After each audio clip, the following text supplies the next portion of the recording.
And we are live. We're live on this Friday, the 31st of January. Original OC with you with breaking news from our correspondents in Los Angeles, where Timepiece gentleman Anthony Ferrer has been formally sentenced in his wire and mail fraud trial. As you recall, Anthony Ferrer pled guilty to one count of wire fraud and one count of mail fraud back in October. He has been sentenced formally to 70 months, 70 months. The judge handed down his sentence just moments ago, live in the courtroom. We had a correspondent there who may call in. Let me just, by the way, let me drop the link for that person to possibly dial in.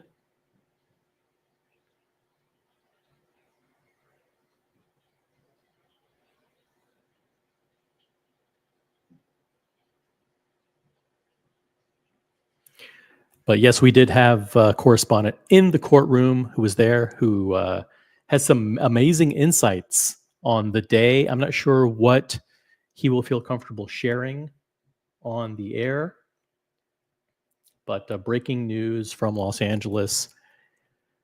Anthony Ferrer formally sentenced to 70 months in prison, the end of an era.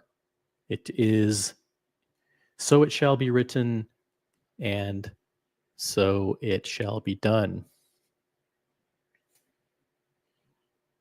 And by the way, I also have in my possession freshly released documents from the victims who submitted their letters to the court. The letters were partially redacted to remove personal information, but the judge denied the prosecution's motion to seal the victims' letters to the court. And so those letters are public. And I have all of them. I have all 4 of the letters that were submitted to the court. I don't know if I'll show them. Maybe if you guys really, really, really want to read them, we can go through it. I'm not planning on doing a long live stream today, as the formal sentencing actually exactly mirrored the prosecution's guidelines and the prosecution's recommendation. The recommendation was 70 months, 5 years, and 10 months in prison. And sure enough, that's exactly what the judge, that is exactly the sentence to which the judge sentenced him. Let's see what we got here in the chat. Got Vimal, who's first. Thank you, Vimal, for being here. We already have 30 people in the stream. That's pretty awesome. Guys, upvote the live stream. Thank you very much. Let's get to 10 likes right out of the gate. Got Mathis in the chat. I'll take 5 years in jail for 5 million right now. Yeah, it may end up being a lot less than 5 years. 5 years, 10 months minus time served, which is 14 months, times 85% for good behavior. It may be a lot less than that. We got Dear Artifact in the chat. Dear Artifact asks, Dear Artifact's a member of the original OC channel. Thank you for being a member. OC, what would you prefer? Sentenced to 1 week in a jail cell with TPG, or have to wear a tutor and only a tutor for a year and serve as Oris's main spokesman for 5 years?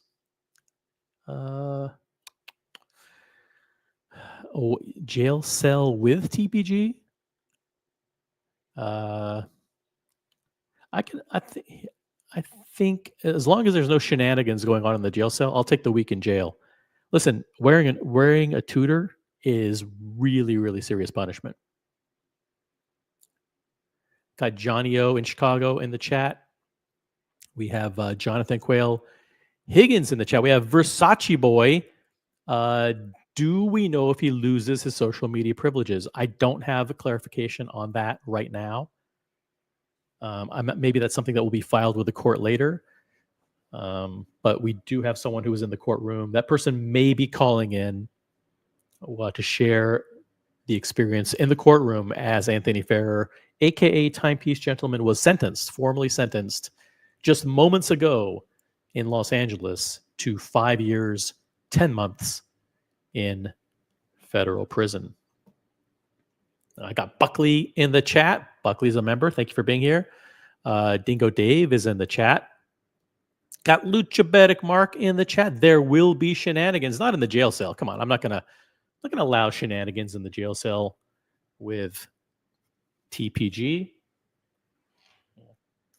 If there's anybody who would allow shenanigans, it's Mathis.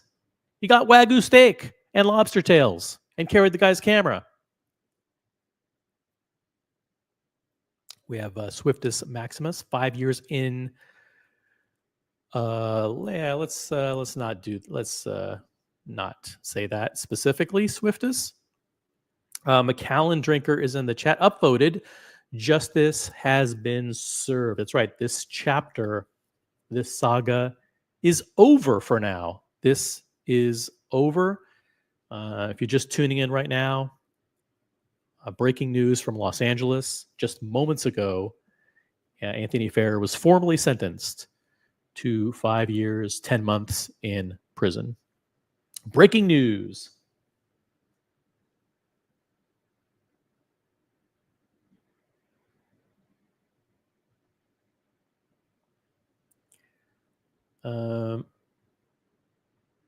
Let's see. We've got 4 CDS. See, I did it right that time. 4 CDS. 4 CDS in the UK. He wouldn't get a prison sentence. They're so full. They are full. Oh, so they're full. So a slap on the wrist and told not to do it again would suffice. Come on. He'd get prison. I would hope he'd get prison. We've got Watch It's Brian, who's a member of the original OC channel. Thank you for being a member. He's not in the chat.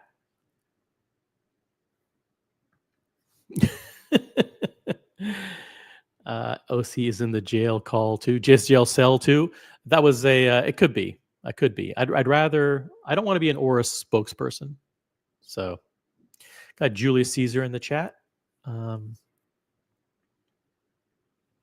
We have JQH the third, who says, reflecting on Anthony's letter, I observe that there are a lot of promises for the future, but only little words about what he did to the people that he hurt, his clients and investors. Yeah, the letter was a disgrace for sure. I agree with Mathis on that. Mathis and Ali were on the panel. We went through the letter. It was a disgrace. And by the way, I have letters, freshly unsealed letters from the victims who submitted their comments to the court just prior to Anthony Ferrer's sentencing. The prosecution requested that the letters be sealed, and the judge denied the motion. And the letters are public. And so I have them. I could read them if you want me to, but I have letters from 4 of the victims who submitted their comments to the court, to the judge.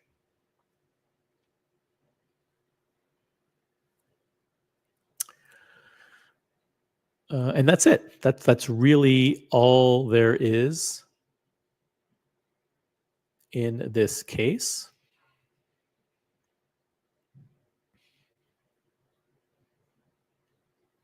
Just breaking news from Los Angeles. The Anthony Ferrer, Timepiece Gentleman, has been formally sentenced in accordance with the prosecution's recommendation to exactly 5 years, 10 months in prison, 70 months, 70 months in federal prison. And that's it. If you want to talk about it, we will cover as many questions as you have. We did have someone in the courtroom who may be calling in. Will he be allowed social media access? We don't have clarification on that right now. But if that was covered in the courtroom, then we will bring you the latest information. And I'm not sure if he'll be allowed social media access after his release. You know what his restrictions are after his release, but certainly in prison it'll be interesting. He may not be allowed social media access. Swiftus, just lay off the Tugger stuff in the chat. Like, we get it. You don't have to hammer it.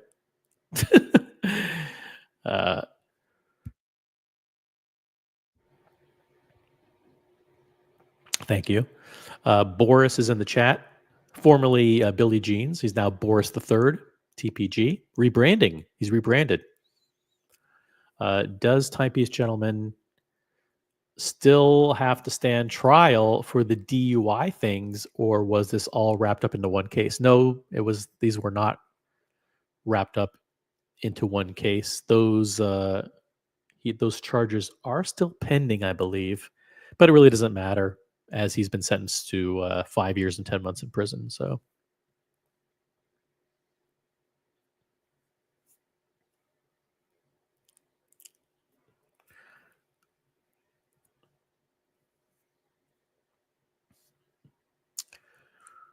45 people watching. Like the live stream.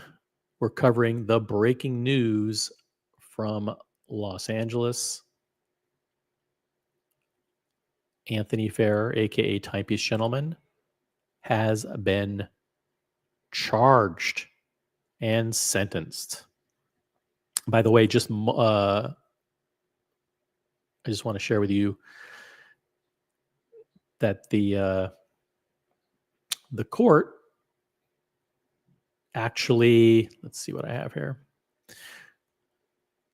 This is a document here that was the judge's order sealing the victim impact letters. The victims wrote impact letters to the judge to express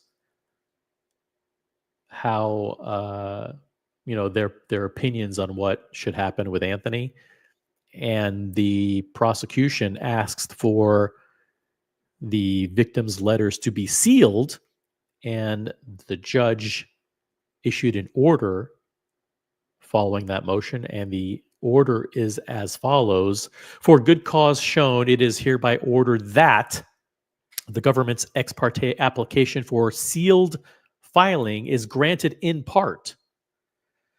The victim impact letters shall be filed under seal. However, the government has made no showing that its application contains any confidential information, and it is ordered to be filed on the public docket. Also, the government must file public versions of the victim impact letters, which redact all personal identifying information. The government may produce the underlying document as permitted or required by applicable law. And that was entered into the record on January 29th. That is 2 days ago on Wednesday. And those public versions of the letters, the victim impact letters, have been filed and are publicly available, and I have all of them. And whether or not I show them is a different story. If you guys really, really, really want to read the victims' impact letters, I'm happy to do that. But maybe I'll create a poll. How about this? Let's do a poll. Let's do a poll, and we'll get the audience's feedback here. Poll. Should we read the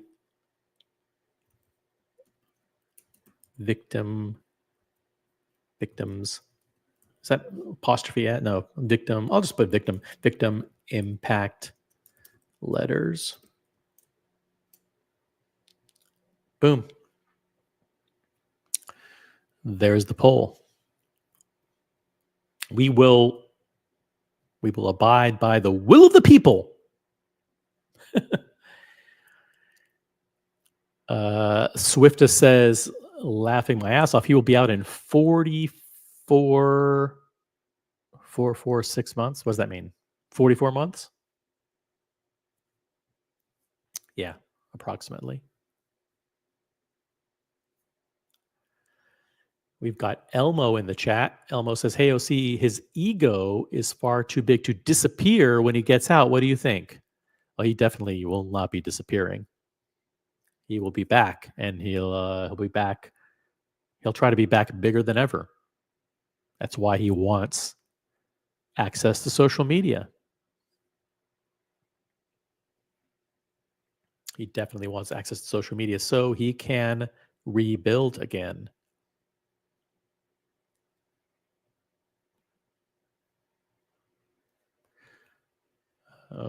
Boris, thank you for the flamingo blue highlighted comment. Appreciate that. Payment to read one victim letters. Okay, we have a special guest joining from the car, live from Los Angeles. Here we go. What do you say, OC? How you doing? Hold on a second. I'm driving here. Yeah, do not stream and drive. Yeah, exactly. Well, I'm gonna shut my camera off. Okay. So, that's cool. Hold on a second. Let me boost your audio up here. I want to make sure everybody can hear you. Yeah, your audio is really low. Okay, cool. Continue. Right. So, you got 70 months. The judge stated that the sentencing guidelines were 63 to 78 months.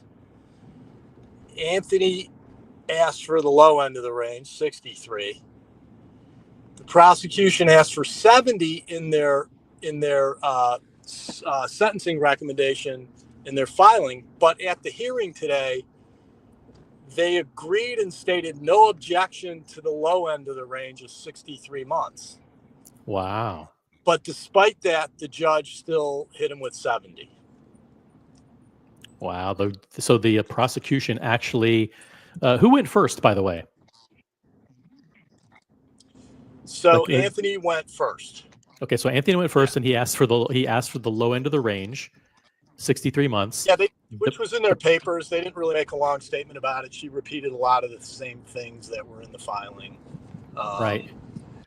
The prosecution didn't object. I have notes on it that I can't read right now, but the one thing that stands out from my notes is she said that one of the reasons why he publicly admitted what he did before he got arrested. She's talking about the YouTube video stream that he did, and that was one of the reasons why, he showed contrition publicly, and that's one of the reasons why. And the judge said, yeah, not so fast. A lot of the victims feel that was just an attempt to improve his public image. So she didn't really buy that part of mitigation. She also didn't think that his family issues, his family circumstances, and his sobriety issues, his substance issues were mitigating factors either. So that's why I think she didn't go to the low end of the range, because she threw out, I think, a couple of his mitigating factors. How did Anthony appear in the courtroom, Brody? You were just to be clear, by the way, for people just joining, Brody was in the courtroom. I was there. I took I've got 3 pages of notes. I mean, they went fast. He did not look like himself. He had a beard and a ponytail. So did he have long hair? Long hair, or did he have kind of like a man bun ponytail? He had it up not in a man bun on top, but he had it in a man bun in the back.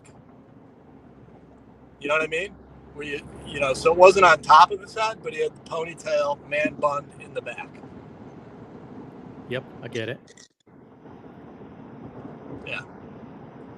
So, he did not look, he didn't look like himself at all. I mean, it was him. You could tell it was him, but he looked very different. Yeah. The social media ban. The judge rejected the complete social media ban and said, no, he's not going to be prohibited from using social media when he gets out. Oh, by the way, the range for supervision is 1 to 3 years. She did hit him with the full 3 years of supervised release when he gets out. Wow. But no social media ban, but he could be searched at any time. He has to give all his accounts and passwords to his parole officer so they can log on and look at what he's doing anytime they want. And any of his devices can be searched without notice anytime while he's on supervised release. Okay, so that covers the social media provisions only cover after he's out of prison. Correct. Yeah. Is there any guidelines or procedures for his use of social media while incarcerated, or is it the same as currently? Which is nothing. You don't need that because federal bureau, you don't get access to social media. He can have an email. It's like a prison email system that you have to sign up for, and people who want to connect with you need to approve them. So there really is no need for it because he's not going to have access to social media. Got it. So no social media while incarcerated, but after he gets out, no restrictions. This is breaking news. Correct. The judge, here's the thing the judge found was more dangerous for him that she prohibited him from during supervised release, and that's self-employment. He's not allowed to be self-employed. And the judge made kind of a compelling argument. She goes, that's the real issue. You can't be self-employed. You need to be a W-2 employee getting a pay stub and with proper federal withholding. He's doomed. Right. So he can be self-employed if he applies for and obtains approval. He has to get approval for it. So it's going to be very difficult because the judge did stress when they were talking about the social media ban, she went off on that she thought the real danger was him being self-employed. Because that gives him the ability to take in cash, control cash, not be accountable to anybody for any of the money that he collects. Yeah. Was that something you think that the prosecution requested, or is this something that the judge, in her wisdom, thought about and added as a stipulation? No, I don't know. I don't know. I'd have to go back and read the prosecution sentencing recommendation whether that was already in there. That was not in there. Yeah. No, that's something the judge came up with on her own then.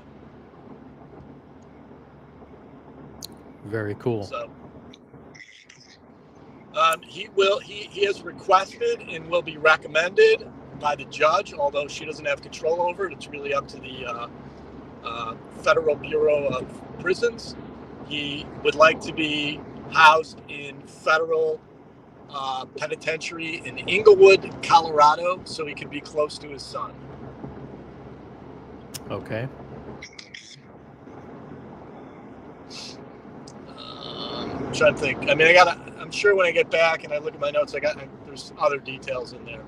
His restitution is, he has a deferred restitution hearing. So in other words, he's going to be required to pay restitution. The amount has not yet been determined. There will be a hearing on March 21st on that. The judge accepted in the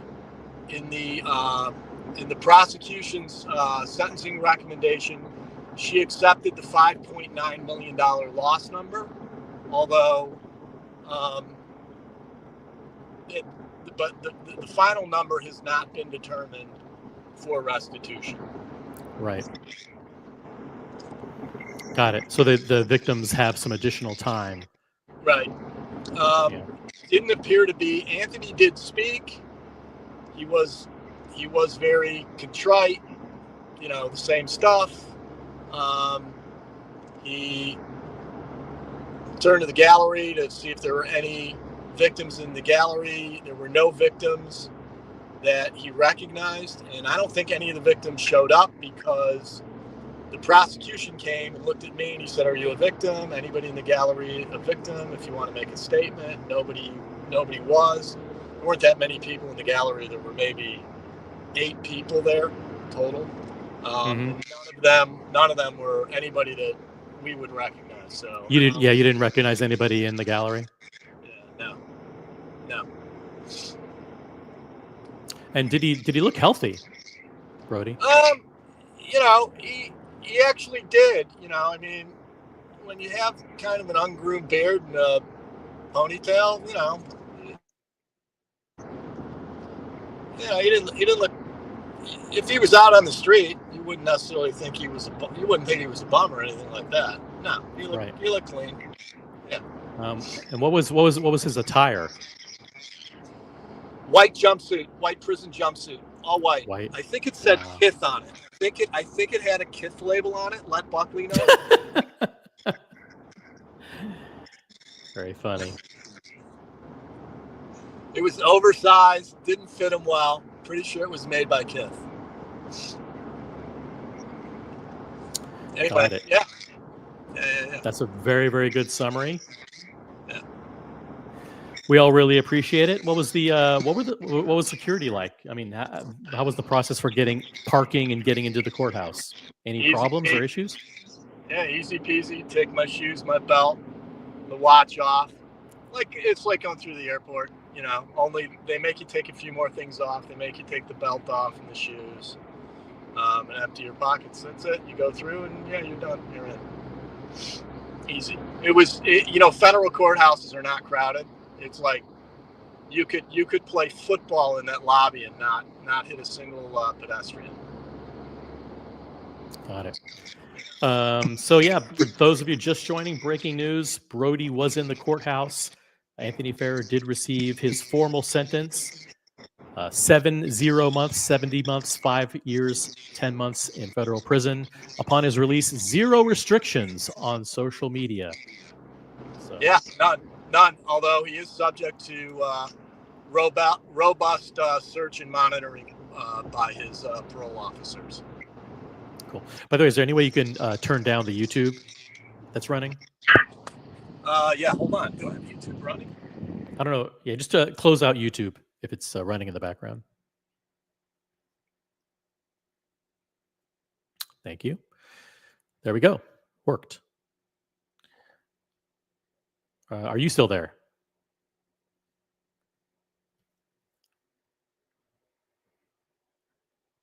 Check. Brody, come back. I'm here. Okay, cool. Gotcha. Perfect.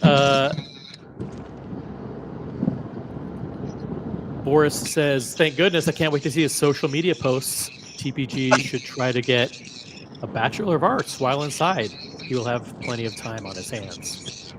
Yeah. He did say during his statement that he recognizes that he never took his sobriety seriously, and that's the first thing he needs to do, and spending a lot of time reflecting on why he thinks the way he thinks and why he did the things he did and how it could have been avoided, and self right kind of thing, and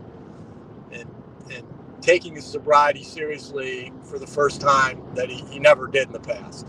So for whatever that's worth.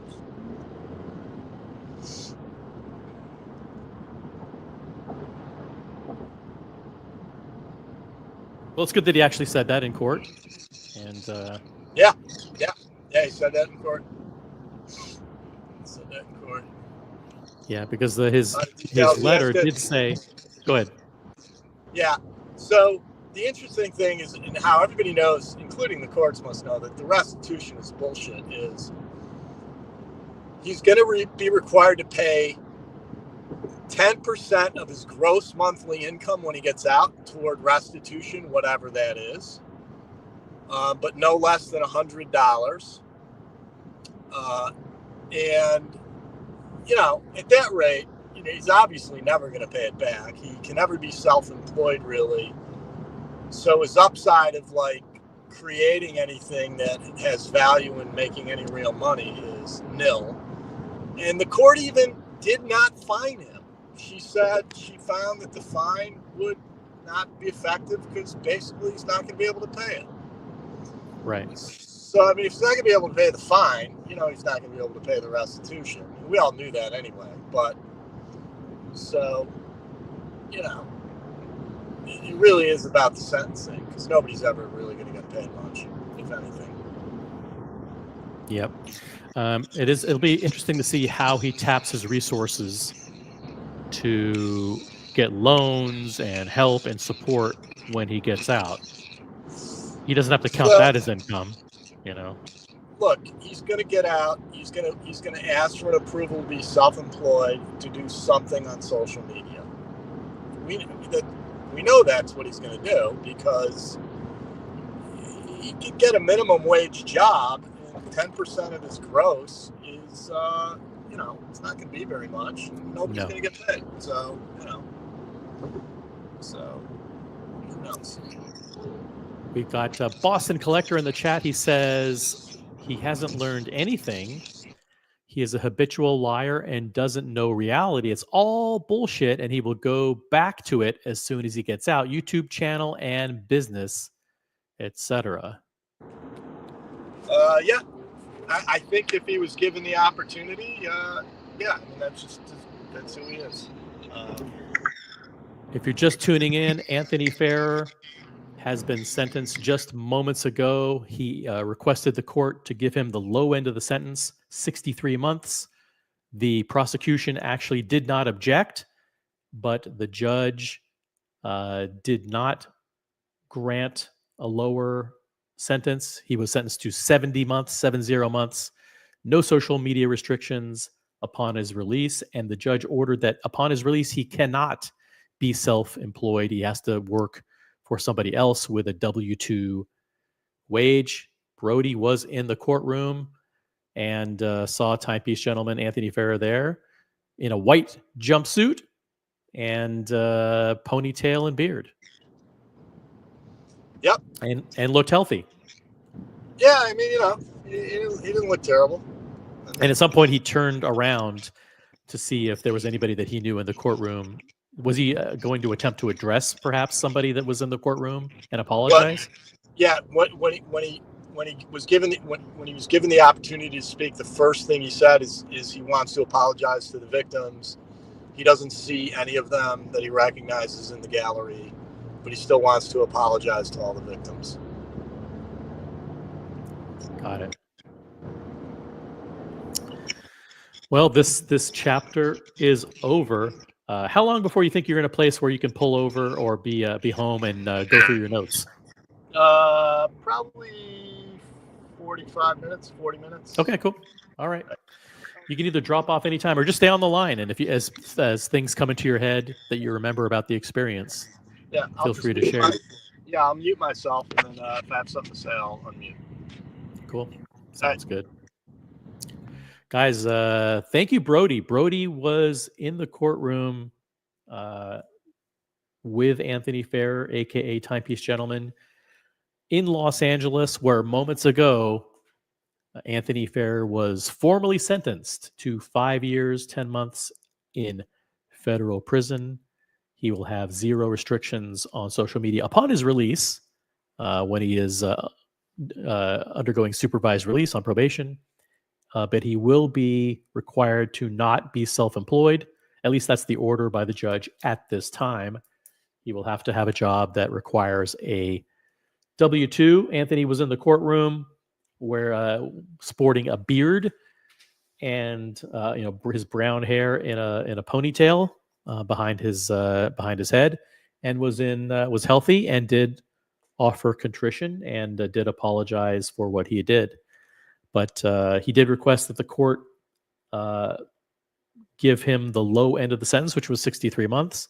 Prosecution didn't object to that, but the judge did not agree. The judge was not swayed by the letters from Anthony's family about his prior turmoil and alcohol addiction. She was not swayed by that at all, and followed the previous government guidelines and recommendation, and granted him right in the middle of the range, 70 months in federal prison. We got John D in the chat. Ali Reza, Dingo Dave, Helgestron is here. Sammy the Bunny is here. Great people in the chat. Got my watch channel here as well. Gangsta Gary from the UK is here. What I will do is I'll drop the link to the panel if you want to talk about it. This is it. This one chapter in the saga has closed. Anthony Ferrer, formally sentenced today, January 31st, 2025, formally sentenced to 5 years, 10 months in federal prison for one count of wire fraud, one count of mail fraud. Now, the poll is closed, and in that poll, the poll was, let me see here. Should we read the victim impact letters? Yes, 70%, no, 30%. So sounds like you guys have voted. So let's go through some of the victim impact letters. But before that, we have a flamingo blue highlighted comment, $2 from Boris III. Will the famous diamond Gerard Perregaux sell before his release? That's a great question. The Gerard Perregaux Laureato chandelier, actually not a Laureato, it's just a regular triple bridges chandelier, is in the good stewardship of Roman Scharf, and he's had it for several years. No takers yet, no buyers. Shockingly, no buyers. All right, here's what we're going to do. We're going to go through the letters. We're going to go through the victim impact letters one by one. Here's victim impact letter number 1. I'm going to pull it up. It says, and I'm going to read it. Everything, all personal information has been redacted, guys. Dear Sir, well, in this case, the judge was Dear Your Honor. The impact of this crime on me is $64,000. If needed, you will find attached my declaration to the Beverly Hills Police Department. Thank you very much to take such good care of the victims. So that was one of the letters that was filed with the judge a couple of days ago, and the judge did take this into consideration. Victims impact letter number 2.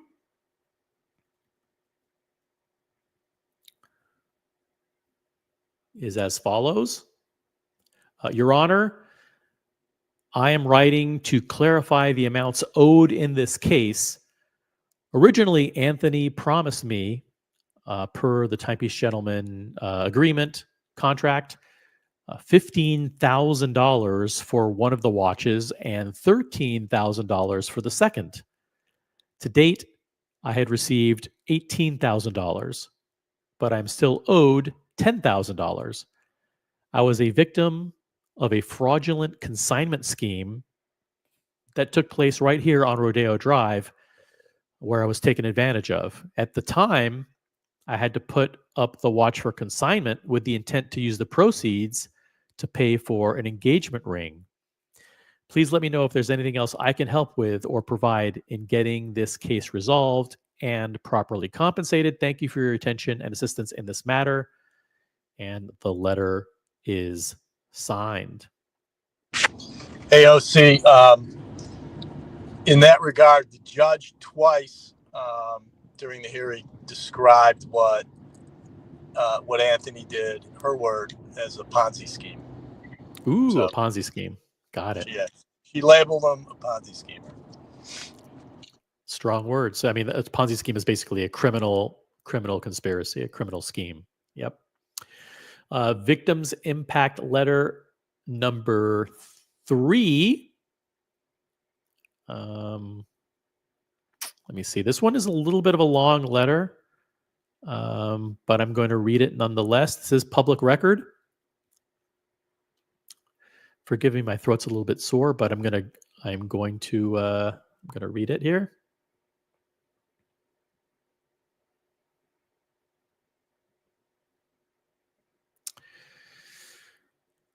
Okay, here we go.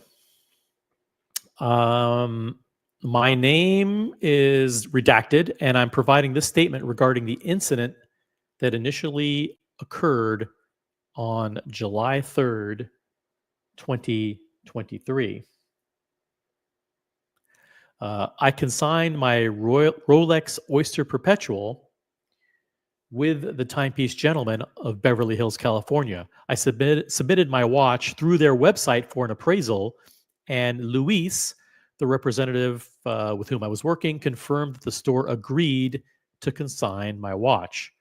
The agreed sale price for the watch was $8,500, and after a 10% consignment fee, I was to receive $7,650. A consignment agreement was sent to me, signed by Anthony Ferrer, which I also signed and returned before sending the watch to the store. According to the terms of the consignment agreement, I was to receive full payment on the day following the sale of the watch. Luis informed me that my watch was sold by Anthony Ferrer on July 19th, 2023. However, on July 20th, 2023, I did not receive payment for the sale, which violated the terms of my consignment agreement. I repeatedly contacted Luis and Anthony to inquire about the payment, but was met with excuses and delays, a pattern that continued over the following weeks and months. On July 26th, 2023, I received a lengthy and distressing text from Anthony Ferrer stating that he had no money to pay me for my watch and could not assist anyone else who had consigned items with his store. Let me read that again. I received a lengthy and distressing text from Anthony Ferrer stating that he had no money to pay me for my watch and could not assist anyone else who had consigned items with his store. My heart sank as I had invested nearly all of my savings into this watch. I had sold it because I urgently needed funds to cover rent and other essential expenses. Upon learning that Anthony could not pay me, I felt deeply anxious, apprehensive, and distressed. I filed a theft claim with my insurance company, but they were unable to assist because the watch had been consigned. I then contacted the Los Angeles Police Department, who informed me that this was a civil matter and suggested I take it to small claims court. Additionally, I filed a complaint with the Federal Bureau of Investigation, the FBI, through the Internet Crime Complaint Center. Despite my efforts, I felt hopeless and believed there was no resolution in sight. Anthony later attempted to resolve the situation by promising to pay me the full consignment price of $8,500 plus 10% interest within 1 to 2 months. Skeptical of his promise, I told him I was satisfied with the original $7,650 agreed upon in the consignment agreement. On August 4th, 2023, Anthony wired me $2,000 while recording a YouTube video alongside payments to others he owed. I believe this was an attempt to improve his public image, which was being heavily scrutinized at the time. He promised an additional $2,000 payment on August 11th, 2023, but failed to deliver. I repeatedly called and texted him, but he was difficult to reach and always provided excuses. On August 18th, 2023, he sent me a $1,000 wire payment, which was the last payment I received. Shortly afterward, he changed his phone number and provided a new contact number. After this, Anthony became nearly impossible to contact, though he continued posting on social media, which was frustrating and disheartening. On September 28, 2023, Anthony assured me he would, quote, for sure pay the remaining balance by November, claiming he had started working in a new industry. Again, I told him I only wanted the $7,650 from the consignment agreement, hoping this would expedite the payment. I was still in a tight financial situation and desperately needed the money I was owed. Throughout this period, my anxiety levels were higher than ever, and my friends and family expressed concern about my mental well-being. On November 7th, 2023, Anthony was arrested. Following his arrest, I contacted the FBI again to provide a detailed account of my experience and all information related to Anthony's scheme. Despite receiving partial payments, I'm still owed $4,650 from the original consignment agreement. The financial and emotional toll of this experience has been overwhelming. I worked hard to purchase my dream watch, which I viewed as a sound investment due to its stable value. After cherishing, loving, and enjoying my watch, I reluctantly sold it to cover essential expenses. To this day, that is still my dream watch, and I would do anything possible to get it back.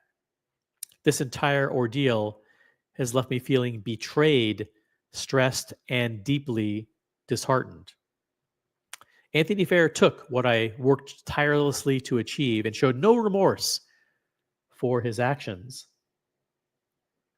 not only toward me, but also toward many others.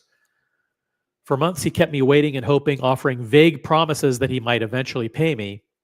He leveraged his strong social media presence to create a false sense of trust, making me feel secure in doing business with him and entrusting him with my watch in good faith. He even produced videos exposing other scammers, which he used to convince me that he would honor our agreement. This entire ordeal left me deeply affected, leading to a prolonged period of depression and hopelessness, emotions that still linger to this day. And that is the end of the letter. A two-page letter here, describing this person's situation. You know, I don't want to blame or put any responsibility on the victim at all, but it is notable here that that the victim said that he spent his entire life savings. You know, my heart sank. This was an Oyster Perpetual, a Rolex Oyster Perpetual, worth $8,500. My heart sank as I had invested nearly all of my savings into this watch, and I sold it because I urgently needed funds to cover rent and other essential expenses. Seems to me like you should not be buying a Rolex if you are having trouble paying rent, and that represents your entire savings. Just odd, very odd. I do have one more letter to share.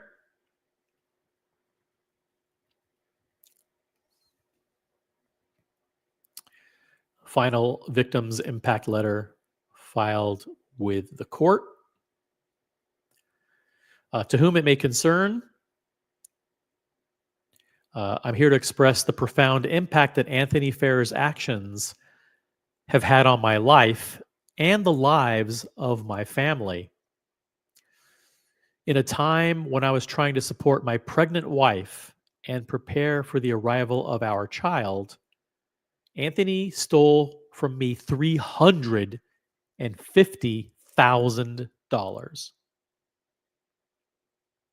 going to read that again. I was trying to support my pregnant wife and prepare for the arrival of our child. Anthony stole $350,000 from me. This was not just money to me, it was the foundation I had built to provide for my family, to ensure our future, and to handle unexpected expenses that come with raising a child.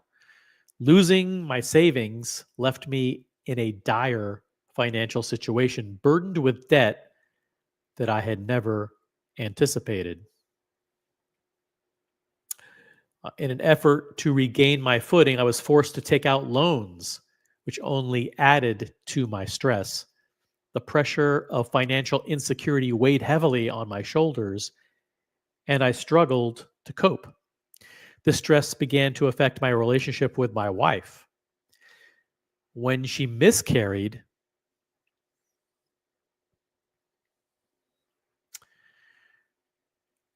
the emotional toll was devastating, and the added strain of our financial crisis nearly led to the collapse of our marriage. We found ourselves arguing over money, which further deepened our pain during an already difficult time. I had hoped for a joyful beginning to parenthood, but instead I was faced with anxiety, fear, and uncertainty about our future. Anthony's actions not only stripped me of my financial security, but also jeopardized the stability of my family. I implore you to consider the real lasting damage that his choices have caused. It is my hope that he is held accountable for his actions so that no one else has to endure the suffering that I have faced. Thank you for allowing me to share my story.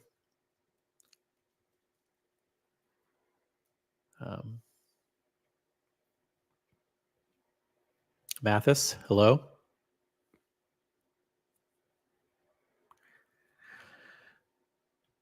Yo, Mathis, can you hear me?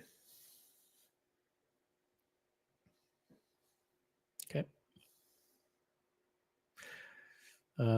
Yeah, this is tough. We have breaking news from Los Angeles. Brody, who's on the panel, was in the courtroom with Anthony Ferrer, the Timepiece gentleman, when he was formally sentenced to 5 years, 10 months in prison. Anthony Ferrer appeared in a white jumpsuit with brown hair tied in a ponytail with a beard, and requested that the judge give him the lower end of the range as the sentence, lower end being 63 months. The prosecution did not object, but the judge was not sympathetic, called what Anthony did a Ponzi scheme, had no sympathy for the letters that were submitted on Anthony's behalf talking about personal tragedies and alcoholism. And the judge sentenced him to the mid-range of the guideline, which was 5 years, 10 months in prison, 70 months, 70 months. And he will be required to have a W-2 paying job upon his release. He will not be allowed to be self-employed, but there will be no restrictions on access to social media upon his release. And Brody was in the courtroom, said Anthony looked healthy, was remorseful, and was contrite. And the first thing that he said in the courtroom is that he was sorry. This brings to a close a long chapter for the Timepiece gentleman. Baba, welcome to the panel. How's it going? Good. Any no. Reaction? I voted no. Go ahead, hold Brody. On. Brody's here. Hold on a second. One real quick thing. I think the big reason why she didn't go for the high end was that he he accepted responsibility early on. He accepted their very first plea offer. He just took it. So the judge, you get credit for that, right? Because he didn't make it difficult. So right. So I don't think he really negotiated much on that plea deal. I think he just took it, and that's because one of the things the prosecution said, they admitted it was a mitigating factor that he took early responsibility by accepting their first plea offer very quickly. That's good insight, Brody. Thank you for sharing that. Baba, your reaction? Would have known the poll to read the letters, but they're quite comical, some of them. The $8,500 one, pretty interesting. $350,000 when your wife is pregnant. Wow. I wish there was more detail in there, to be honest with you. But Yeah. yeah, I mean, I feel bad for victims, but some of these victims, I mean, what were you doing? What are you thinking? You wouldn't pour your entire life. Well, first of all, it's sad. It's a sad situation Yeah. if you have an entire life savings that's only $8,000. But Well, we get yeah, it. exactly. But what's even worse is to take whatever funds that you have for a rainy day or for rent and spend it on a Mhm. Rolex. And that's Exactly. the insidiousness of what was going on social media and YouTube at the time, is that the gray market cartel was doing everything in their power to convince people that these watches were investments. Mm. And Skyrocketing. unsuspecting victims were bamboozled. And aside from the fact that they got sucked into a Ponzi scheme, even before that, they got sucked into a belief that buying watches was a good investment. And who knows how many people bought watches that went down in value, and they lost considerable amount of money when they thought that they should be pulling money out of their savings, pulling their money out of the stock market, because Forbes and Bloomberg and Fortune were jumping on the bandwagon saying Rolexes are a great investment. And that's Well, and with Anthony in particular, they're buying into this lifestyle. These poor schmucks are living their boring life. They see this guy driving Lambos and eating sushi, and they think that they're going to be like him someday.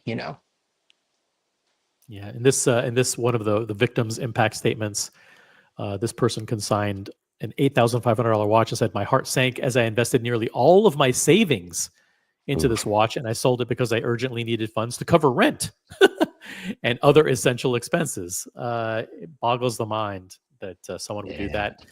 And in probably one of the most dramatic victim impact statements, and we know who this is. I don't want to reveal the person's name because it's been redacted. But Mm. we know by putting two and two together who Mhm. this person is. His wife was pregnant, and according to this filing with the court, Anthony stole $350,000 from Well, him. so I don't want to make fun of your friend, but how do you steal $350,000? I mean, how many pieces did he give this guy? Well, there was an account of one investor, quote unquote investor, who gave him $1 million worth of watches. Hmm. You know, I don't want to name the person's name, but it's been well documented who that person was. It's a shame. That's a shame. $5.7 million worth of restitution.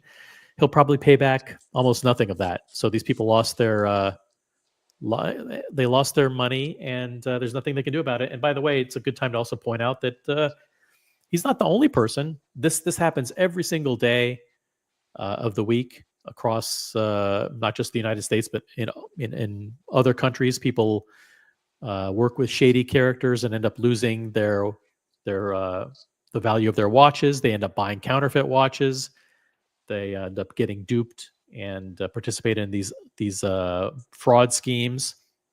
And the one that affected people in our community, of course, is the wizard, who's still on the Hmm. loose, hasn't been punished at all, hasn't paid everybody back, and is still flaunting his freedom in the face of the victims. And one of these days, his time will come, and justice will come for those people who were affected by the wizard, to the tune of over $400,000.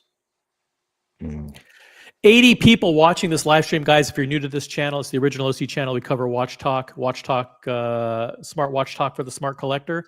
Breaking news out of Los Angeles: Anthony Ferrer has been formally sentenced to 70 months in prison. No restrictions on social media upon his release, and he will be required to have a not be self-employed, to have a W-2 paying job. So he can't be in a position to control finances and scam people in the future. The judge referred to what he did as a Ponzi scheme in the courtroom. And Brody, who's joining us on the panel, was actually there in the courtroom with Anthony Ferrer, who was brown-haired, in a ponytail with a beard, who addressed the court and addressed the gallery in the court there, and appeared to be healthy and contrite and remorseful. And that's it. Yeah. So you're talking about the value of the watches, and why somebody would invest $8,000 as life savings. I get all that, but it was important though for purposes of sentencing, because the way the federal sentencing guidelines work is aggravating factors are the number of victims and how many victims you've created financial hardship for.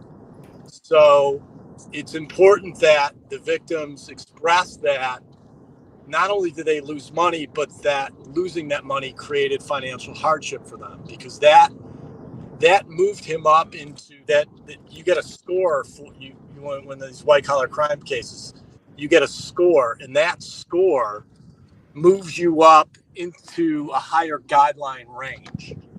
So the 63 to 78 month range that he was in, part of that range, why he was in that range, was because he had one or more victims that suffered financial hardship because of what he did, and he had more than 10 victims. At one point, I think she said that there were over 40 victims. Let me ask you a question, Brody, about that, because this is interesting, because he technically only pled guilty to one count of wire fraud and one count of mail fraud.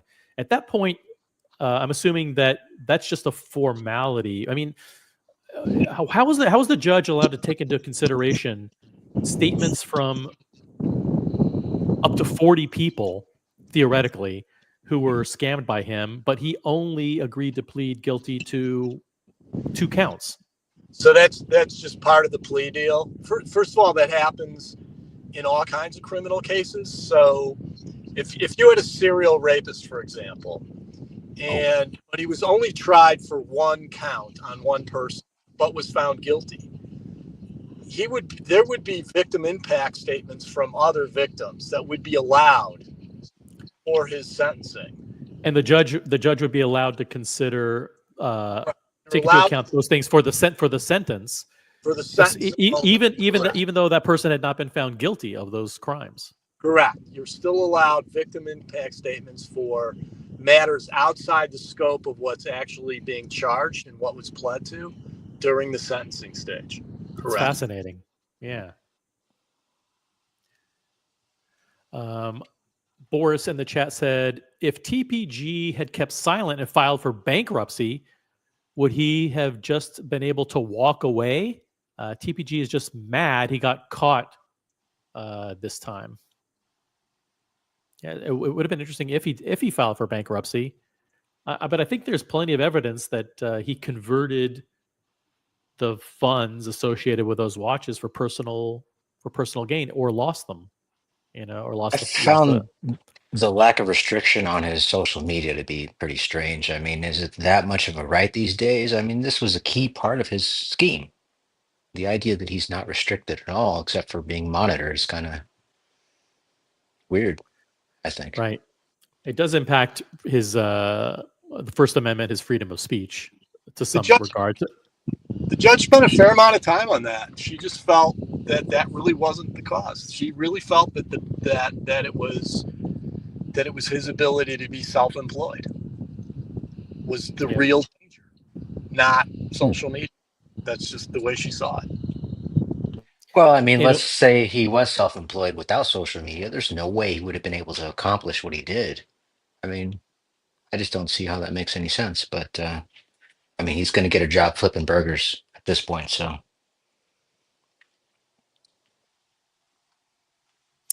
Yeah, it's actually interesting that the judge did that, because in a way, what the judge did was allow him to be on social media, but removed a lot of the profit incentives associated with it. Like, say, if you want to do social media for good, great, you get to do it for good, but you're not going to be able to use that as a source of income. And we'll see what happens after he's released, if the order remains in place that way, or if it is modified in any way, made more lenient, which or more restrictive. We'll see. I mean, do you think that he would have been able to accomplish this if he were self-employed but had no access to social media? I don't see how that would have been possible. No, but I think what the judge had to consider is what was the key determining factor in his ability to going forward be in a position to help pay back, not help pay back the victims, but be in a position where he could use social media as his voice,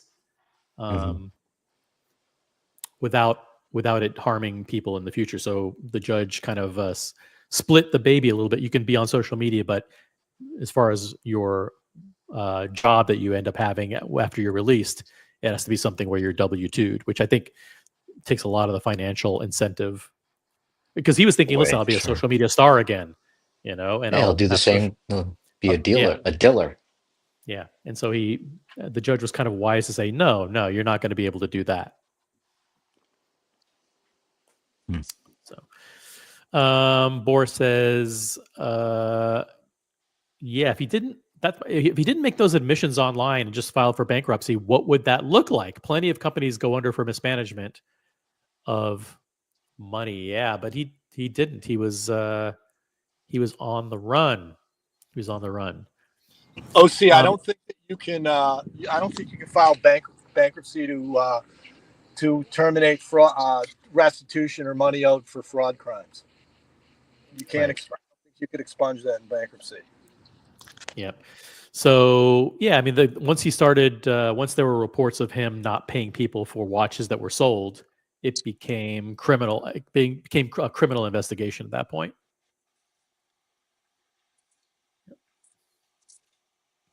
Can he profit from his story? That is a great question. I think that's a gray area.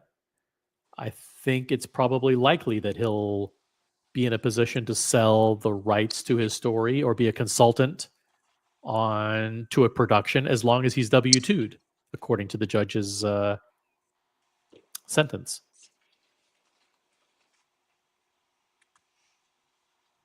There was no discussion of selling his story or prohibiting him from selling his story. I don't think he's prohibited from doing that. McAllen Drinker in the chat. Hi, I'm Anthony Fair. This episode is sponsored by Squarespace. That's fun. Everybody's doing it, by the way. Everyone is sponsored by Squarespace. We are not sponsored by Squarespace, and I don't recommend Squarespace. How about that? Really? Wow. I don't have anything against them. Hot take. I don't recommend them. I don't know anything about them. If anyone wants to join the panel, breaking news from Los Angeles: the Anthony Fair case has closed one chapter and opened another. Anthony Fair, this just a little while ago, with Brody in the courtroom looking on, was formally sentenced to 5 years, 10 months in prison. And that's it. We did share all 4 of the publicly available victim impact statements. If you just missed those, you can go back through the live stream and read those.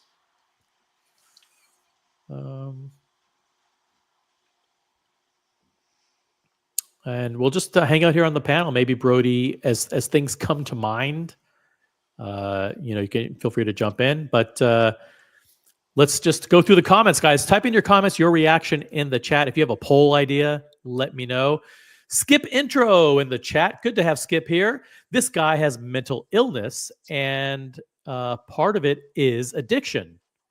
I don't agree with that statement about Brody. I think Brody's a cool guy.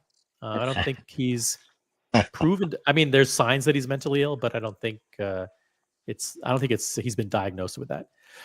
Mental illness, and part of it is addiction. He can't flip burgers, as some are suggesting. He will hustle for life and gamble any money in his pocket. I think it's part of his personality that he likes risk, that he is impulsive, that he does have a pattern of addiction.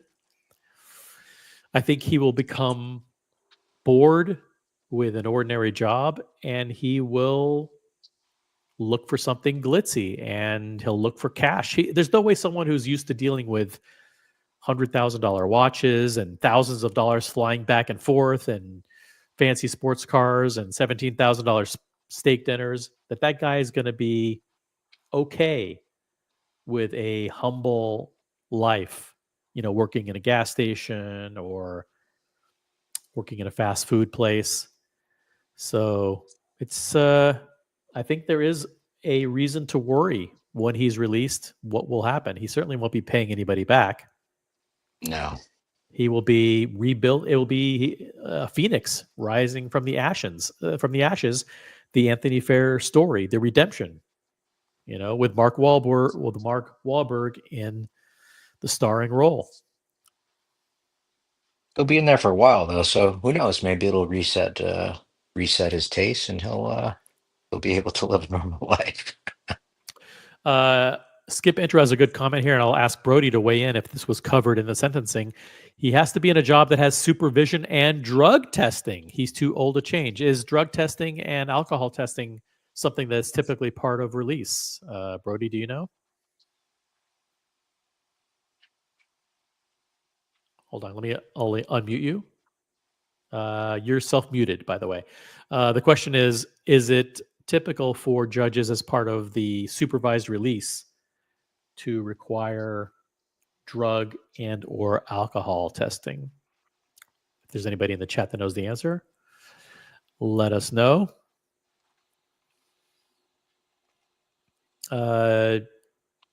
Any comments or questions? And if you want to jump on the panel, feel free. We have 80 people watching. This is the original OC channel. We do Watch Talk here and Watch News and current events.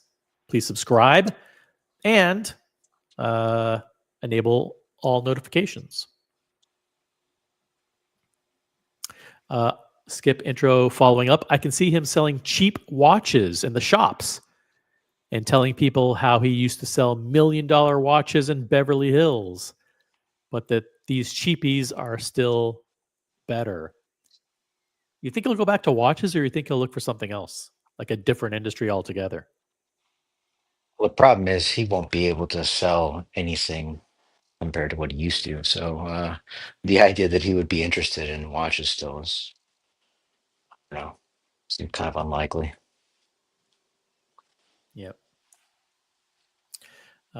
He doesn't have any skills. Actually, not true. He's a masseuse. He is a masseuse. Oh, come on, Bob. He's a natural. He's a charismatic salesperson. He's a charismatic. Let's see. What's the word? What's the word for someone who is like a personal coach? Maybe is he like a coach? He's inspiring. There were a lot of blue collar guys. Life coach. Yeah, there were a lot of blue collar guys who were inspired by his story of a hustler. A guy who started from nothing. Even part of his story where he did time, or that he, was in trouble with the law for DUI. Those things appealed to, some blue collar people who were self-made people, entrepreneurs who started their own businesses and became very, very successful. They saw themselves in him and wanted to support him. So I don't know if you want to call that a skill, but that is a life experience that with which people identified, and TPG is the next Tony Robbins. Very funny. But there is an opportunity for him to get out and tell that story all over again. Listen, I screwed up. I'm committed to sobriety now. He's still a young guy. He's still probably in his 30s. You know, he's not going to die anytime soon. So McAllen Drinker says his parole officer can roll up to his place of employment or house or anywhere at any time and request a urine sample for drug testing. That's probably true. Probably true. Does it happen in practice? Probably not. But there might be a time where he's required to give periodic, to undergo periodic drug and or alcohol testing. He can be a personal trainer. There you go. That is actually something that he could do. He will try to be a motivational speaker for sure.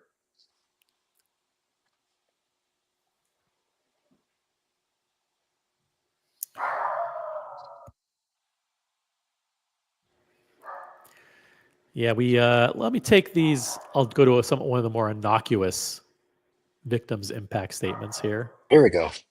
Yeah, something less heart-wrenching. We don't want to hear about people losing $350,000 to Anthony Fair. This person just lost $10,000. So how about that?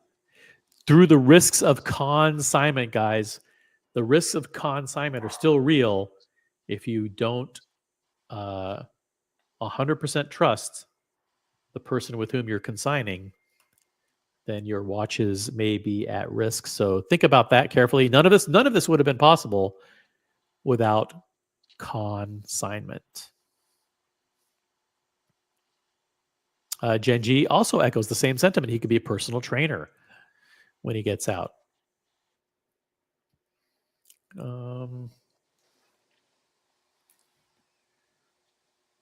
Swiftus in the chat is extremely active. Let's just give him a little bit of time to relax. Swiftus, just relax for a little bit.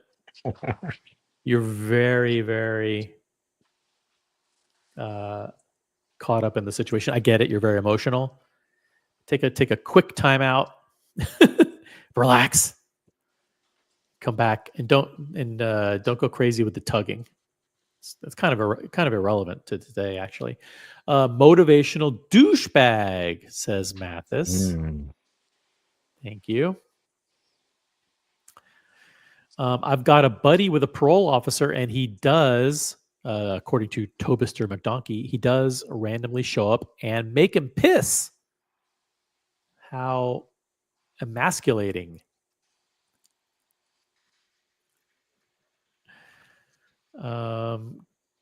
Question for Brody, if he's listening: can he appeal in any way? I think as part of the plea deal, he agrees to forego the rights to appeal anything. So he agreed that whatever. Yeah, go ahead. I believe he agreed that he would not appeal and he would not question the judge's sentence. Is that correct, Brody? Yeah, he can only appeal. She mentioned this, that he has the right to appeal if he feels like if he believes he was forced into this plea deal or anyway, unlawfully coerced into this plea deal. But other than that, yeah, no, he's done.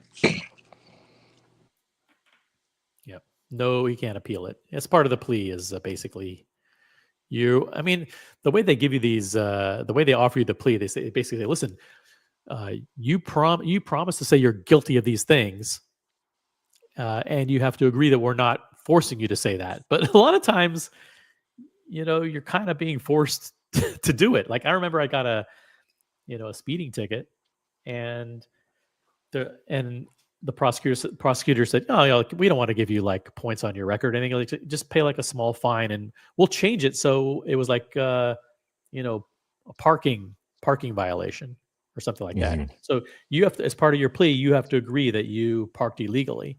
Well, I didn't, but I guess you have to tell the judge, listen, under oath, you did park illegally, correct? And as part of your plea, and then you just basically have to lie and say, yeah, I agree. I did it." So, I mean, it is fascinating how the plea bargain system works. You basically Legalized coercion. it is legalized coercion, and you're basically, forced to, and everybody knows you're lying. It's like even the people who offered the deal, it's like, we know you didn't park illegally, but if you want 0 points on your record and you only want a $40 fine, then administratively you have to do this. And the judge just, yeah, are you doing this willingly and you're not being coerced? No, I and this is truthful. Yes, it's 100% truthful. It's like, but it's not. So, anyways, in this case, there's no question that the counts to which he pled guilty are counts that he definitely committed. Skip intro, Golden's mustard yellow highlighted comment. Thank you very much. At least $10, by the way, that's very generous. At least the investigation and prosecution were legitimate, and he can't appeal based on misconduct. The case seems airtight. He got busted and hopefully won't be out like the Menendez brothers. That's good. The Menendez brothers, did they get out, or is it I think so. They had a requesting that they're out? documentary. They had a documentary recently. I didn't watch it. It's too disturbing for me. I watched the series that came out. I forgot the name of it. It was like a 6-episode series. I can't remember what it was, but it was pretty good. That was the one where everybody was saying that the guy who played the father, did a good job as an actor. Mm. Yeah, can't remember. Was that recent? Yeah, it was recent. Well, it came out in 2024. Okay. Yeah. Oh yeah, that's the one. Yeah. It was entertaining. It was good recount. Entertaining. Really? It was entertaining in the sense that the actors did a really good job. Yeah. There was information in there that was, if true, was new information. Pedro says 7+ years. Ouch. And actually, it's 5 years, 10 months.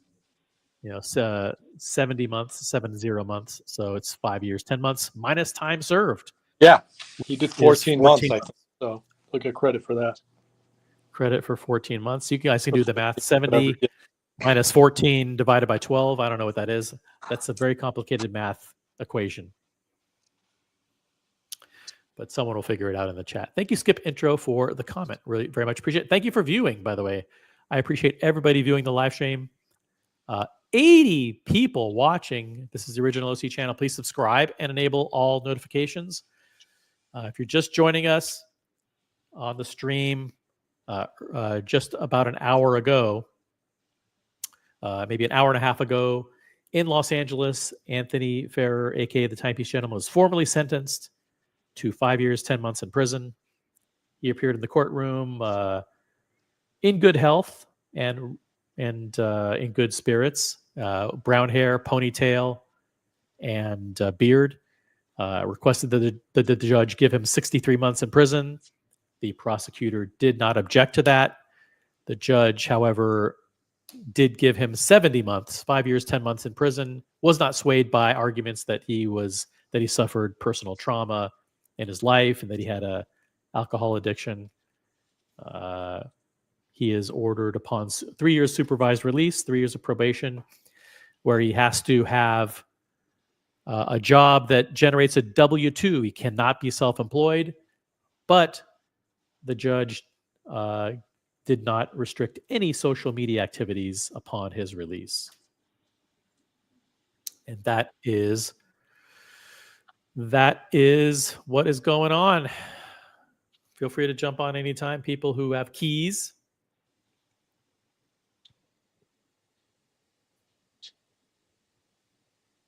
Want me to add you? Oh, there you go. We're good. Hey, Buck.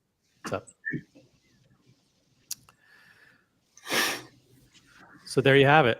The one chapter closes, the next chapter begins. A 5-year, 10-month chapter, minus 14 months, and good behavior and whatever all that adds up to. 1 year per million. 1 year per million stolen, lost, misappropriated. Correct. I think he's going to pay it back. What profession or what mode of income do you foresee for him to He's a have salesman. He's a salesman. hustler? It's hustler, right? He's a salesman. He knows how to do it. He'll be fine. I bet you he pays it back, and I bet you he's a millionaire. I'm going to give it 12 years. 12. So he'll be, I think he's in his early mid 30s now. So by the time he's 50, let's say. Yeah. He'll I'm telling you, that guy, you can't stop that guy. He'll be back. He'll be doing something else. In jail, he'll write a book. He'll get on true crime. He'll get on all these different things. And, inflation, right? 5.8 million is not going to change, but inflation will. Yeah. So there you go. That's really like 4.8 million in 15 years from now. So we already knocked $1 million off. Buckley is already seeing Timepiece Gentleman rising from the ashes like a phoenix. I think he's going to come back. I don't think he's done. I think he's going to pay it all back. Doc Mick says, did the calculation. He'll be out in 3.8 years. I think that's 3 years, 8 months, 3 years, 7 months. He'll be out in time to vote for Trump for a third term. Hey, we've got Happy Meal in the chat. What's up? We got Father Artifact in the chat. John D. We got the best of the best. Watch, got Omar. What's up, guys? Yeah, we'll talk about whatever you want to talk about, but rewind the stream if you're just joining us. We covered everything. 5 years, 10 months prison. No social media restrictions, but he does have to have a job where he is W-2'd. He cannot be self-employed. 90 people now watching. 90 people. Wow. Holy shit. By the way, Buckley, a question from Cloud Ken. Did you lose weight? I have to say, before you answer, you look amazing. I lost, where am I? I lost 18 pounds since end of October. What? That is really, really incredible. Like 4 pounds a month, I think. Cloud, you should have fucking stuck with the Spartan group, dude. Yeah, by the way, you want to talk about that? Now's a good time to mention it. Buckley runs a physical fitness group. It's called the Spartan Meatheads. It's available on WhatsApp. There's no fee. It's a zero fee. He doesn't charge for it. He could easily charge $50 a month for you to be a member, but he doesn't. It's absolutely free. And the only requirements are... Don't be a bitch. Don't be a bitch. That's it. If you're not a bitch, you can be a member. Brody's a sign member, up, right? You sign up for free abuse by Buckley. That's it. No, it's been pretty calm lately. I haven't really been. No, he hasn't been. It's good. It motivates. A lot of guys motivated. So it's good. We have Watch Your Timing in the chat. Where's Tim Wright and Archie? This is a totally different channel, completely different channel. But thank you for the flamingo blue highlighted comment. Watch Your Timing. Good to see you in the chat. Brody, do you have your notepad with you? I do. Is there anything? I took copious notes, like hold on. pages of notes. Wow. Guys, if like you 3 pages of notes. If you want to show your appreciation for the content, this is an exclusive, guys. We had someone in the courtroom with Anthony Ferrer as he addressed the gallery, as he addressed the court, and got to see firsthand what Anthony looked like. Someone asked earlier in the chat if there are pictures. The answer is no. Their photography is not allowed in federal court. And so they make you turn your phones off. Yeah. So sorry. So we will not be showing any photographs of what happened in the courtroom, if you understand what I'm saying. I find it so funny that he has a ponytail and a beard. That's so funny.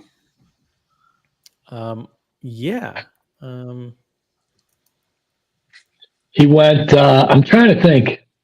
It's pretty typical. I mean, pull up kind of any actor who used to be clean shaven and then went like beard, ponytail,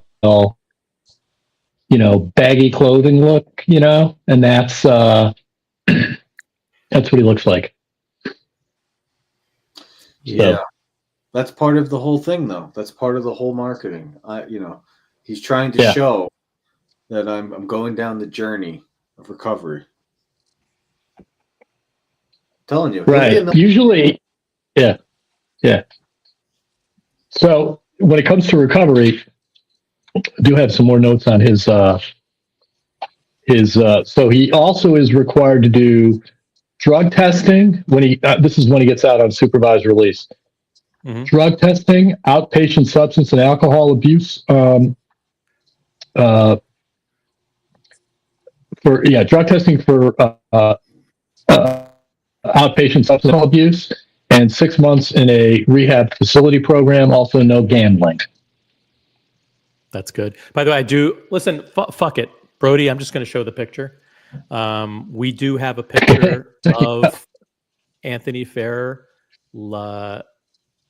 in the courtroom, and we will. Fuck it. We'll just show it now. There you go.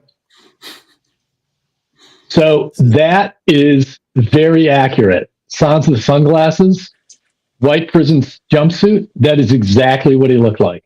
Not kidding. That was the look.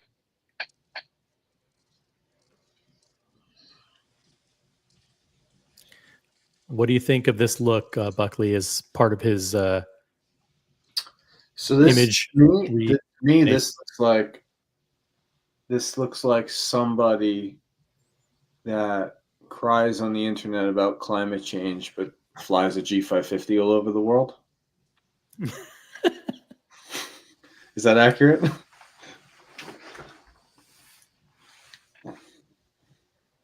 So this to me is to you is someone who's very successful. Sure. Yeah. No, I like Leonardo DiCaprio. Great movies. All his movies, for the most part, are pretty good. But he's a little bit crazy on the climate change shit. A set of loafers, and I would say that looks like Buckley. Red Shovel in the chat. What's up, bud? Pretty close. I mean, Leonardo DiCaprio probably weighs 50 pounds less than I do, but I think that some of those things that you just highlighted, Brody, are pretty important. Mm-hmm. Do you want to just recount them again for people who may have just joined? Well, I'll try to go through the highlights in order of the notes. So the judge started out making kind of some opening statements about, the seriousness of the case and where the guidelines were, that the guidelines put him into the 63 to 78 month range. And that had to do with the number of victims and the fact that there were some victims that suffered financial hardship because of what he did. Then his attorney got up and spoke, and she argued for the low end of the range. She argued that in the end he had nothing. He was homeless. He kept a spreadsheet with a commitment to pay everybody back. He spent the last plus year in jail contemplating how he's going to improve and pay people back. And then the court then went off a little bit on a tangent when it went back to her, and she started talking about her tentative ruling where she would reject she was tentative, and then she ultimately held to the tentative ruling. She would reject the complete ban on social media. That she thought that she attributed the real danger as him being self-employed. That's when she started talking about that. She did at that point describe it as a Ponzi scheme. Then Anthony spoke. He said he wanted to apologize to everybody. He didn't see any victims in the gallery that he recognized. He spent the last 450 plus days incarceration reflecting on how his greed and selfishness and addiction affected his victims and how he could have stopped before it got so big. He thinks about what caused him to do what he did. He apologized to the victims. He promised to make amends and pay the victims back when he gets out. He needs to take his sobriety seriously. He's never really taken it seriously in the past. And he knows what he did and deserves to be punished. So that was his statement. Prosecutor got up and then he spoke and he said that it was severe and large scale fraud, but that he agreed that there were mitigating factors. The big one was that Anthony took early responsibility and accepted their plea offer. I don't think he really negotiated much. He did mention his life circumstances. He did say that he was broke. There was no forfeiture of assets, and there were none at the time of his arrest. So that doesn't mean none exist. What he's saying is they looked and they cannot locate any assets. Doesn't mean they're not hidden, but the feds have no idea. If the assets exist, they didn't identify any. Then he talked about he was okay with no social media ban as long as there was a robust search and monitoring program in place while he's on supervised release. And they talked about, then he mentioned that their restitution would be owed, but there's a deferred restitution hearing on March 21st where they will determine how much restitution he needs to pay. Unless they come to some agreement at the time. Then Judge Staten went through, started her reason for the sentence as she led up to what it would be. She said he pled guilty to 1 count of wire fraud and 1 count of mail fraud. Again, she described what Anthony did as a Ponzi scheme, talking about the consignment sales and about taking money in from people to procure watches for them and never really buying watches for them or never finding them the watch and never returning money, and how he used the funds to support a lavish lifestyle. She mentioned the victim's losses in the plea agreement of almost $5.7 million. It's interesting. It's such an exact number, which makes me wonder, they must have some pretty good detail about how much it was, because it was $5,691,005.90. So they had it down to the penny. I don't know if it's accurate, but they must have had some pretty good records to come up with such a precise number. She talked about how the plea range would be subject to 2-level enhancement, whatever that means. That essentially means that the range of time he would do got elevated because there was at least one victim that suffered financial hardship and over 10 victims total. In fact, she said there were over 40 victims. Wow. But she did say that he took early acceptance of responsibility and took the first plea offer immediately. So that was, I think, the big thing that kept her out of the high end of the range. But she went on to not by his family circumstances or his alcohol problem or the fact that he publicly apologized. Because when he did that, she said that some of the victims felt that was really just an attempt to improve his public image. So it wasn't really sincere. So she didn't really give him any time off for that. So I think the big reason why he didn't get the high end of the range was because he took a plea deal. Yeah, he made it easy. Took a plea deal very early. He didn't waste taxpayers' resources going back and forth and wasting a lot of time. Right. And then she went on to say that, based on that, she's going to give him the mid-range of 70 months, 3 years of supervised release. Can't be self-employed unless he gets approval. No social media ban, but subject to robust search.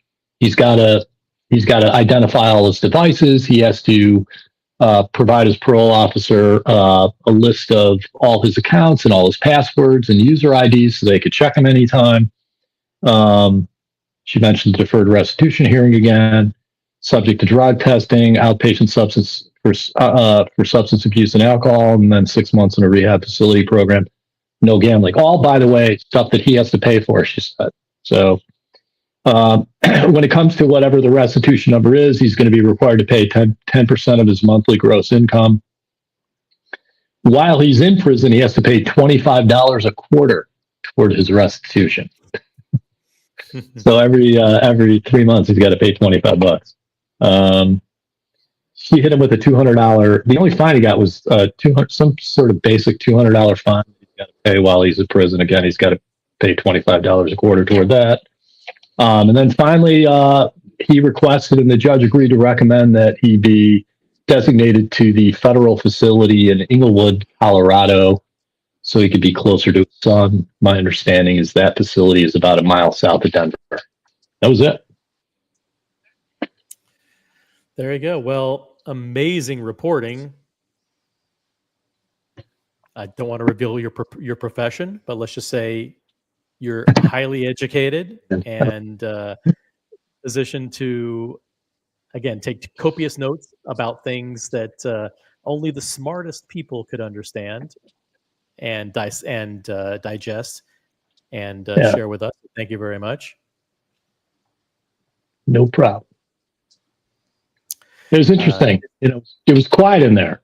Federal courts are very, it's not like state courts. They're very well appointed, and they're very nice places. The federal courtrooms are very nice. So yeah, you said that there were only about 8 people in the gallery in the courtroom. Yeah, right? Mm-hmm. And they were all there for his matter because there were no other matters. There was the last matter of the morning, and when the hearing ended, everybody in the gallery walked out. So I don't know who they were. Do you think that some of them were part of the media who were maybe writing about it? I did not notice anybody taking notes. I was the only one taking notes. There was someone, I believe, from KTLA, which is KTLA 5, which is the one of the stations there. There's an article by Cameron Kisla, Timepiece gentleman. Let me see if I can pull it up here. Yeah, see what this person looks like, if I recognize. Kisla with a K? Yeah, with a K. Timepiece gentleman gets nearly 6 years in prison. This news story from KTLA just broke, published about just a few moments ago. The Beverly Hills luxury watch dealer known as Timepiece gentleman was sentenced to nearly 6 years in federal prison for swindling dozens of his customers out of a total of at least $5.6 million, the United States Department of Justice said in a news release. Former downtown Los Angeles resident Anthony Fair, 36 years of age, pled guilty to one count of wire fraud and one count of mail fraud in October. And this is all stuff that we know about the case.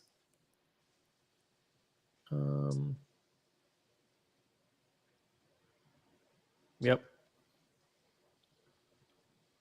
In addition to his prison sentence, Fair will owe restitution. The exact amount will be determined later this year. Yeah, well, we have better reporting right here from Brody.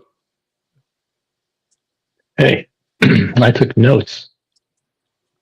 Copious notes. I heard a rumor that there was a Netflix deal, and then it got canceled, and then there was supposed to be some other deal going on. Have you guys heard about that? Nothing. Nothing recently. We heard about it at the time that there was a production company that apparently bought the rights to it. I haven't heard anything since. There wasn't any mention in the court hearing or sentencing about prohibition on selling his story. But would that be considered self-employment income? I don't know. I mean. Right. That's kind of a gray area. Yeah, I don't know the answer to that. I suppose if he sold the story and he went to the court and said, look, I'm selling the story, I'm getting X amount of dollars. I don't want to violate any prohibition on being self-employed, but I'm perfectly happy to put this money in an escrow account to pay the victims, they'd probably say, okay.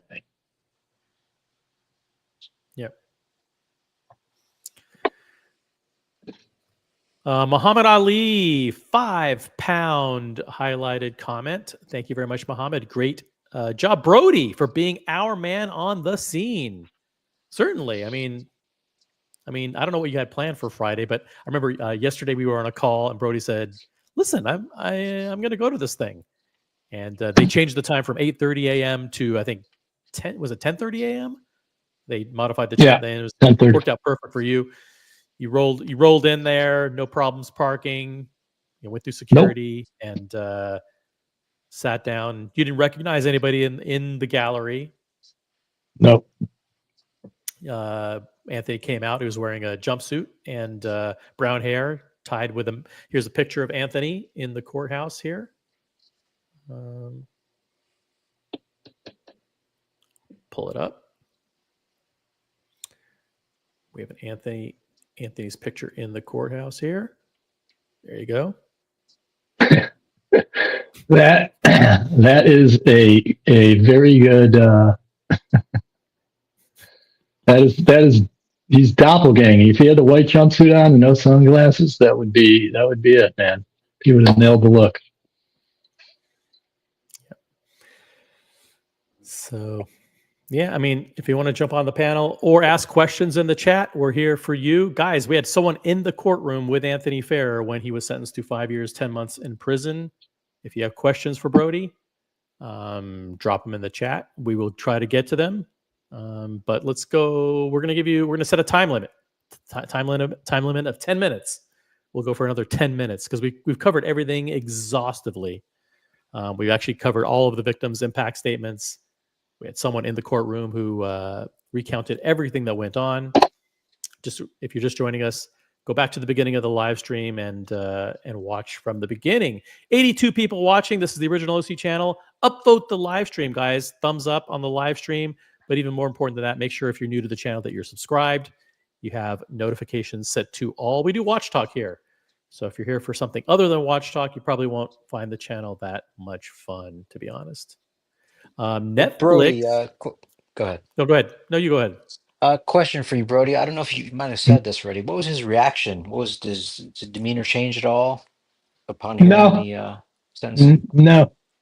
In fact, after she issued her sentence ruling, she asked if he wanted to be heard, if he had anything to say about it, and he said no. So he I mean, the best he could have gotten was 63. She gave him 70. Is he going to sit there and argue over 7 months? Nah. Exactly. So, yeah. Enrique Pena in the chat. Great. Greetings, OC and Colony. Hope everyone's doing good. Thank you, Enrique.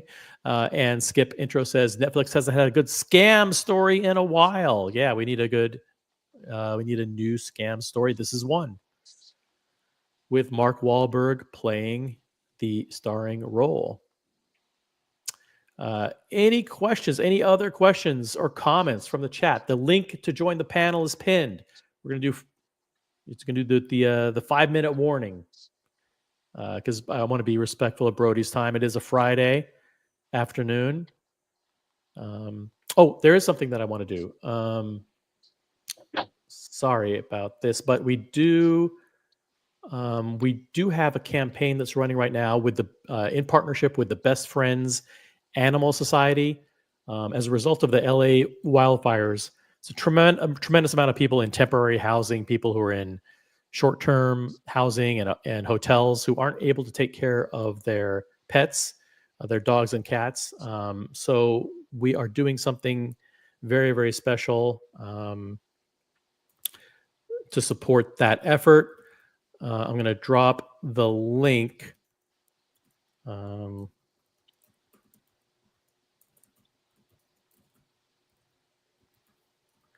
In the chat. That is a direct link that bypasses Google. It bypasses YouTube fees, bypasses 30% nonsense. It goes directly to the Best Friends Animal Society, where they're doing a lot of great work taking care of the dogs and cats and other animals that are impacted and the families who are impacted by the LA wildfires. So if you're a dog lover or a cat lover or even a dog hater. And if you want to support that effort, that's the link. And we have raised over $835 so far as part of a campaign that has raised a total of $25,000 for this effort. If you donate within the next 5 minutes, you can donate anonymously, or you can donate with your name. If you donate with your name in the next 5 minutes, I'll read your name out on the air. But we have had donations from a whole bunch of people. I want to thank JDD. I want to thank Jeff, Nick, Gatsby, DP, Thomas, the Ghost of Yiddish Gambino, Trapped in DC, Bob NYC, Newbie, Trapped in Carlos Martin, Lonely Wrist, Luchabetic Mark, No Biggie Sal, and Muhammad Ali, and Kevin. All people who have contributed to the effort, raised our little colony group has raised $835 for the effort, part of a $25,000 raised campaign already. So it's a good cause, and it's in Brody's hometown of Los Angeles to help with the cats and dogs impacted by the LA wildfires. Hey, OC, I'm going through the chat. I'm sorry. Yeah, I'm going through the chat. Just want to mention there were some people are asking. There were no mention in the hearing of any other people that were involved with Anthony, any other potential co-conspirators or other dealers. No mention of that. Doesn't mean they're not looking at that. There was zero mention of that. Zero mention of him getting any mitigation for cooperating with further investigation into other dealers either. So my guess is this is where it ends, and it's not going any further. Right. There wasn't a conspiracy for him to fence the watches with another dealer, or they bought cocaine with the watches, or they didn't find any evidence of any other activity that would require him to be an informant or to provide any evidence against somebody else. Yeah, there was no indication of that in court that was any part of any sort of mitigation, certainly for sentencing. So you would think that if he was cooperating with any additional investigations into other dealers, that might have been mentioned. Although maybe not. Maybe that's something that's under seal because they don't want people to know on the record that that's going on. But if that were the case, I would have think he would have gotten closer to the low end of the range, or maybe even under the low end of the range. But who knows? Yep. John Galt asks a question. I think we covered this previously, but it's good to always cover it for new people who just tuned in.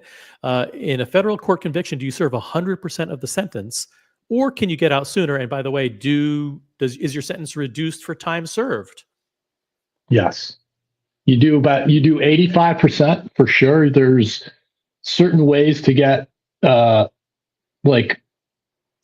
small amount of early release, like up to 15%. So he's going to do at least 85%. And what was the second part of the question? That's not in the chat. I'm sorry. Let's see. Time served. Yeah, he gets credit for time served. No question about that. Yeah, so basically, it's 70 months minus 14 months.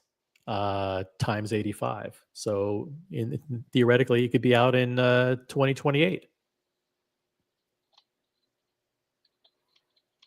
Right. Yeah, Vimal, he's likely headed to the federal facility in Inglewood, Colorado, which is what he requested and what the judge would recommend. He requested that so he could be closer to his son. It's really up to the Federal Bureau of Prisons, though, about where he goes, but they'll probably accommodate that since the judge is going to recommend it. So,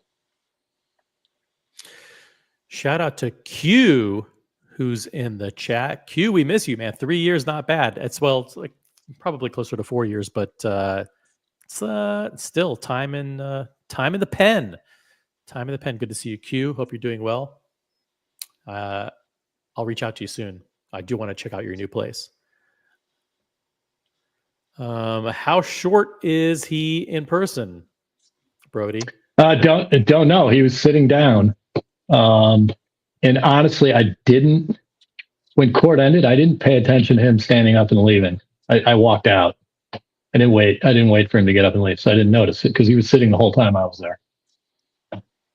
When I walked in, he was already, he and his lawyer were already sitting at the defense table, and everybody was just waiting for the judge to come out. By the way, if you're in New York City or Long Island City, in Manhattan or Queens, check out Gaming City USA. Look it up. Thank you, Q. Last chance for questions for Brody. Breaking news. Anthony Fair, a.k.a. Timepiece Gentleman, formally sentenced today to 5 years, 10 months in prison. This chapter is over. A new one begins. No restrictions on social media. 3 years supervised release, where he does have to have a job that is not self-employment. And those are the main stipulations. Last chance for questions for Brody, who was in the courtroom with Anthony Fair when the judge handed down the sentence. Brody, I have a question for you. Let's say he gets out and becomes a upstanding watch dealer. Would you go into a shop and buy a watch from Anthony Fair? No.